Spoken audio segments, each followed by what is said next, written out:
The beginnings of Mormonism will sound quite familiar to anyone who has been following this series. It began when its founder, Joseph Smith, claimed to have been visited by an angel of light called Moroni, who preached to him a different gospel to that found in the Bible.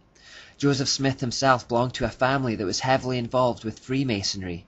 In the Mormon Church and Freemasonry, Terry Chateau writes, "The Joseph Smith family was a Masonic family which lived by and practiced the estimable and admirable tenets of Freemasonry. The father, Joseph Smith Sr., was a documented member in upstate New York. He was raised to the degree of Master Mason on May the 7th, 1818, in Ontario Lodge No. 23 of Canandaigua, New York. An older son, Hiram Smith, was a member of Mount Moriah, Lodge No. 112, Palmyra, New York. Joseph Smith was also a Freemason himself, who joined the lodge in 1842. In his book History of the Church he says, he was with the Masonic Lodge and rose to the sublime degree. As a result of these connections, Joseph Smith borrowed heavily, you could actually say plagiarized from Freemasonry in the formation of his own religion, and the two therefore share extensive commonalities in terms of symbols, signs, handshakes, vocabulary, and clothing such as aprons and robes. Mormon temple garments also tellingly bear the square and compass symbol from Freemasonry, although Joseph Smith gave all these things a slightly different meaning. I'm not going to go into too much depth on Mormonism, but we only need to have a quick look around the home and centerpiece of the religion, Temple Square in Utah, which was designed to be an equivalent to the temple in Jerusalem, to see the same old Babylonian symbols.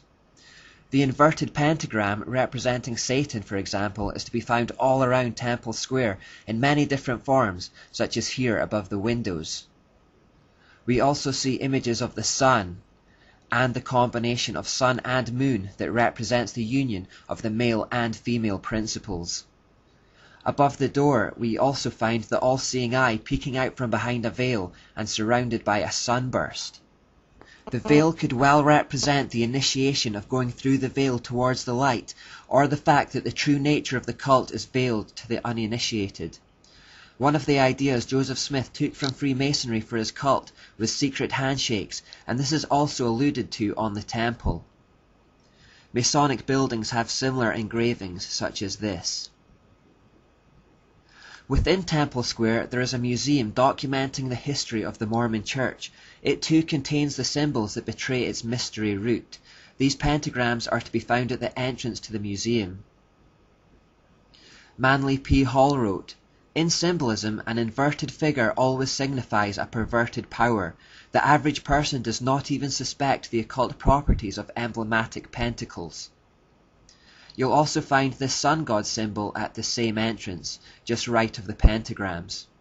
And now finally, here are some more of those inverted pentagrams in the kids' corner.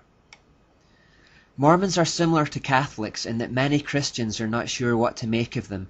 They seem to be clean living, well-meaning, and use many of the same words as us, so there can be an attitude that they're basically on the same team with just one or two unorthodox ideas.